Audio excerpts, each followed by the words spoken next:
and welcome to Parkinson's Wellness Wednesdays. My name is Alison and I'm an exercise physiologist who works for Parkinson's New South Wales.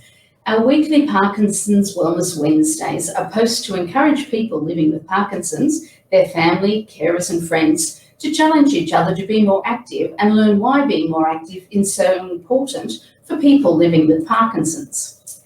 Today I'm going to talk to you about neuroplasticity and handwriting.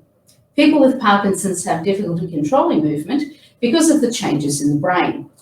This can make fine motor skills like writing more difficult. Micrographia is the medical term for small handwriting. People with Parkinson's often have tiny handwriting.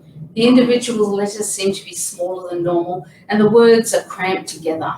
A person with Parkinson's may start writing with their regular handwriting, but gradually the writing will get smaller and smaller.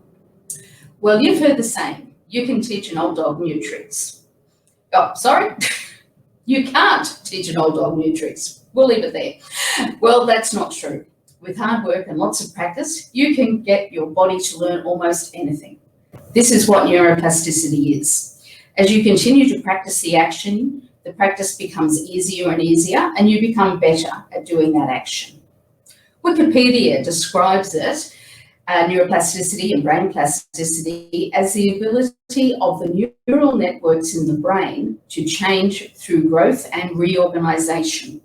These changes range from individual neurons making new connections to systematic adjustments like cortical remapping. In other words, rewiring your brain to find another avenue to grow and improve doing that activity.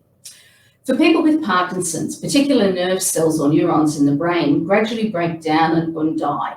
These neurons produce the chemical messenger dopamine. The reduction in dopamine production causes many of the Parkinson's symptoms. A good example of neuroplasticity is learning to write with your other hand. How's your handwriting? If it's declined and become harder, this is something you'll need to practice.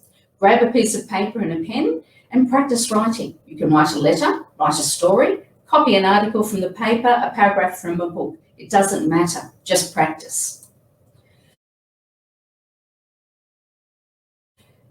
You'll see in this picture, there's an example of someone who's practiced 48 hours of regular, sort of couple of hours on and off over the 48 hours.